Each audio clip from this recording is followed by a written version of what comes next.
นางทากินเขาตักเขาเอาเขาเข้ากันปะเอาสิครัวอีกว่ะเอาเข้าเย็นอยู่ดิว่ะ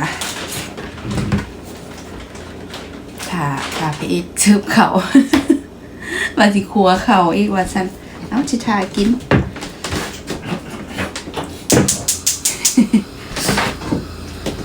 ที่ว่ากินกับเขาอ่ะขาวกับโอเคใช่ไหมยังขวเขาอีกว่าซ่านเอาจะทาซะนะขวเขาย้อนเอาเป็นเมนูเก่าไปบอกแทนเอากินแต่เมนูเก่าดิกินแต่เมนูเก่าก็บอกเลยว่าเมนูประจ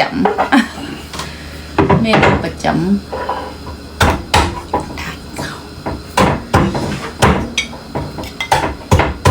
เย็นเองเลย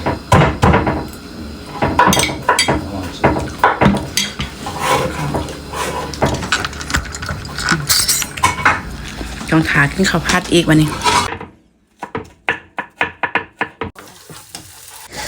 เอาอดใจรอทากินข้าวผัดวันนี้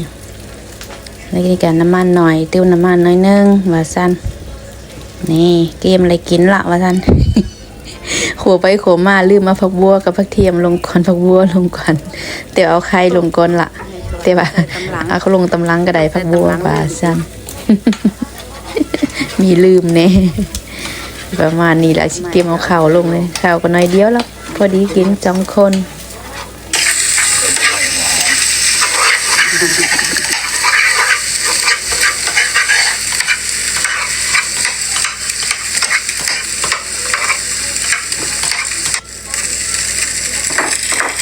เอาข้าวลงไป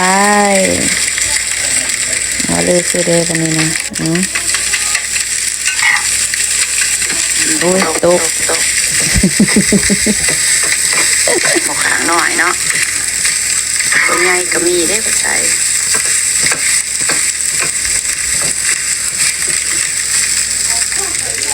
หอมขึ้นมาแล้วมันเข้าไปเข้ามันหน่อยโคตรเติมเข้าไปเขาเติมเข้าไปถึง2 บวงป๋ง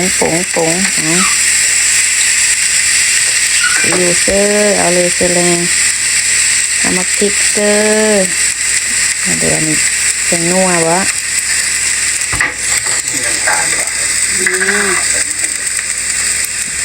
พริกนิดนึงน้ำตาลเอาน้ำตาลลงไปคุณนะมีลีลาอีกนะลีลาก็มาวันนี้นะโอเคเอาไก่ได้กินแล้วหอมแต่จะมีแฮมนิดนึงแหละวันนี้โอเคได้ทีได้ทางแล้วพร้อมเสิร์ฟวันนี้นะเอาถ้ากินโดนก็ได้วันนี้นะเตรียมไปกินแล้ว